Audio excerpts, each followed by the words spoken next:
This is Jonathan Agar here for Pro Boxing Fans, joined by the menace Dennis Mccann, who fights at the O2 on November 26th for the Commonwealth title. Dennis, how are you doing? Yeah, good, my friend. How are you? Very well, thanks. 13 fights in. Correct me if I'm wrong, but I don't think you've fought at the O2 before. Am I right? No, you're wrong in that one. I fought there in my second fight. Clearly haven't been paying attention, but a big stage this one for Parker Ryder. Do you think, having fought here before, do you think this will be sort of a different occasion? It will be a different occasion because I'm fighting a 12-round fight. I'm fighting for a very big belt, the Commonwealth title. But I rise to the occasion, so it doesn't bother me, it doesn't faze me. Yeah, as I said, 13 fights in, fighting for the Commonwealth title, unbeaten. How do you feel the whole career's gone so far? What fight would you say you've learnt the most in, if any? I've learned quite a few off a few fights. I've fought different styles, Mexicans, Nicaraguans, all these different styles, these European styles. And I fought my last opponent, James Bates Jr., who's a good lad as well. So I'm feeling great, mate. I'm feeling great. People used to, or in previous fights, have referred to you as one of, if not the best prospect in Britain. Do you feel like you're past the prospect level now, more of a contender? I'll let you answer that question. Of course I am. I'm past the prospect. I'm fighting for Commonwealth title, do you know what I mean? But listen, I've earned this position, and I just can't wait to showcase my skills. Obviously, fighting for the Commonwealth title against an experienced guy in Joe Ham. What do you think of how his career's gone? I think he had a great amateur career, and he's done well in the pros as well. He's had 20 fights, lost 3, so he's doing something right, isn't he? So that said, what do you think are possible his sort of best attributes? I think he'd have to answer that question for you, but he's durable. He ain't never been stopped. He's very, very tough. If you win this fight, obviously that will propel you towards that British title. Is that sort of the ultimate goal in 2023? Oh, yeah, when I win this title, no, definitely. It could be the British title, it could be the European title. Depends what route we take. Whether Frank tells me or whoever Frank puts in front of me, I'm there, my friend. Frank puts his hands in his pockets. I'll fight every single one of them. Absolutely. What do you make of sort of the British scene at the moment, and sort of you'll feel you're at the top of the pile, but you know, what do you make of it? I think it's fantastic. You got some good domestic names in there as well, some very, very big fights to make, and the fights I'd love to make. But it's got to make sense for the business side of things as well. But the fights I want to give the fans, definitely. I'm itching for them fights, to be honest with you. So let's get Joe Ham out of the way first, and we'll talk about that afterwards.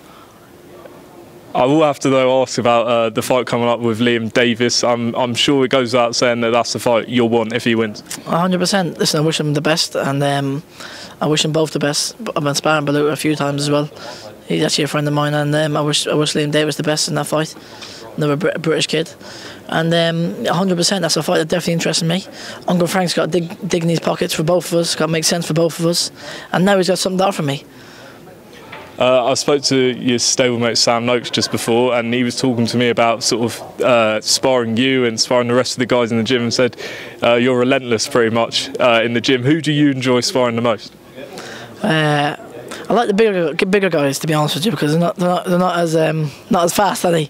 I'm quite strong as well. So no, I like sparring them all. We're a good stable. We've got some very, very good fighters in there. Pierce O'Leary, Henry Turner,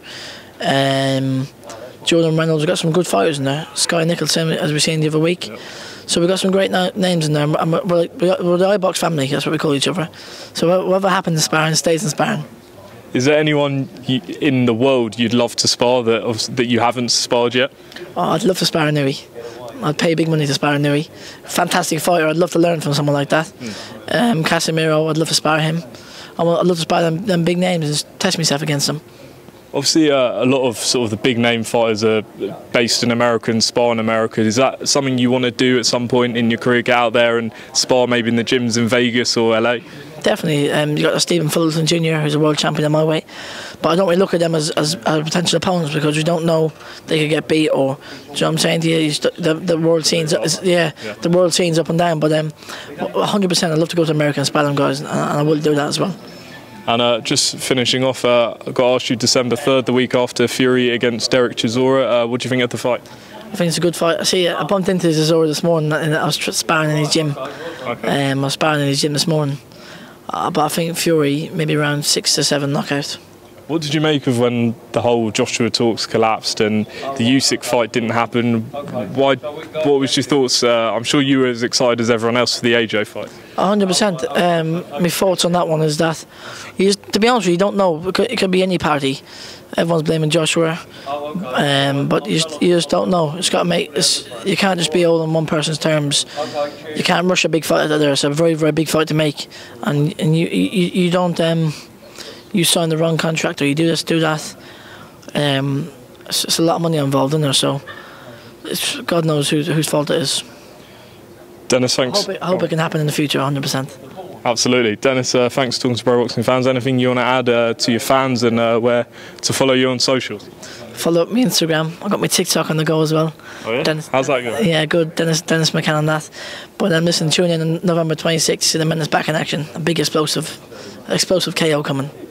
Just on that, when did you decide to create an account, and do you look at that as just you having fun, or do you look at it as to help your profile, because that's a great way to help it? I just had the crack, really, to be honest with you. I think my profile is going to go from strength to strength anyway, as more fights I keep winning.